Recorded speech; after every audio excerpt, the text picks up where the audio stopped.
ಅಯ್ಯೋ, ನಾನೊಬ್ಳು ಡಾಕ್ಟ್ರ್ ಆಗಿ ಮಾವಂಗೆ ಏನಾಗಿದೆ ಅನ್ನೋದೇ ಕಂಡುಹಿಡಿಯೋಕ್ಕಾಗ್ತಿಲ್ವಲ್ಲ.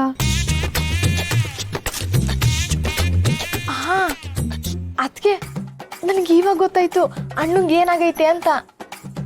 ಏನಾಗಿದೆ? ಕೋಮಾ.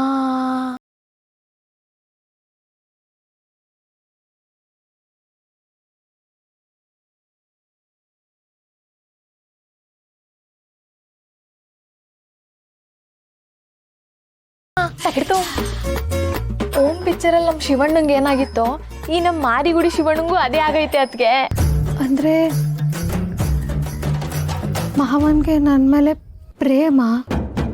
ಪ್ರೇಮದಿಂದ coma. Am I right? Right. ಅಯ್ಯೋ, ಈ ಕೋಮದಿಂದ ನನ್ನ ಮಾವನ ಹೇಗಪ್ಪ ಕಾಪಾಡೋದು?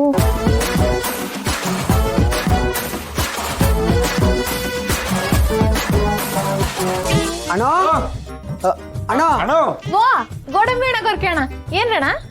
ಅಂಗಡಿ ಬಾಗಿಲು ತೆಗೆದು ಕಾಯ್ತಾ ಕೂತಿದ್ವಿ, ಅಣ್ಣ ಪತ್ತೇನೇ ಇಲ್ಲ. ಅದಕ್ಕೆ ಮನೆ ಹತ್ರ ಹುಡ್ಕೊಂಡ್ ಬಂದ್ವಿ. ಎಲ್ರವ ನಮ್ಮ ಅಣ್ಣ?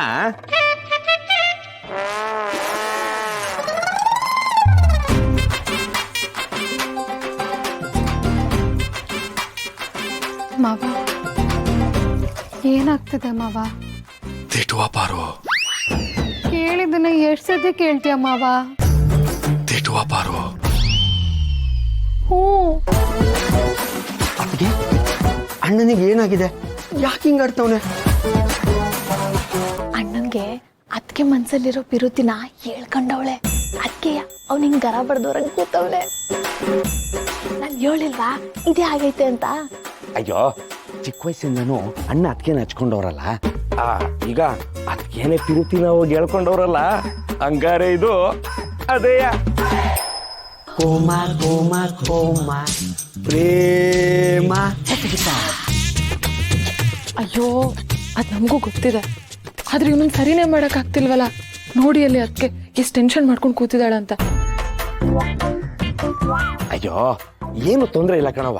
ಅಣ್ಣನ ಮಕ್ಕಳ ಒಂದ್ ಗುಡಿ ಕರ್ಕೊಂಡೋಗಿ ಪೂಜೆ ಮಾಡಿಸಿ ತಾಯ್ತಾ ಕಟ್ಸಿ ತೀರ್ಥ ನಮ್ಮ ಮಕ್ಕ ಕೆರ್ಸಿದ್ರೆ ಎಲ್ಲ ಸರಿ ಹೋಯ್ತದೆ.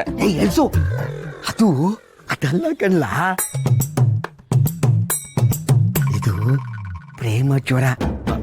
ಮುಳ್ಳನ್ನ ಮುಳ್ಳಿಂದ ತೆಗ್ದಂಗೆ ಅಣ್ಣಂಗೆ ಇನ್ನೊಂದ್ಕಿತ ಸಾಕ್ ಕೊಡ್ಬೇಕು. ಆಗ ಕೋಮ ಪ್ರೇಮದಿಂದ ಆಚೆಗೆ ಬರ್ತಾನೆ.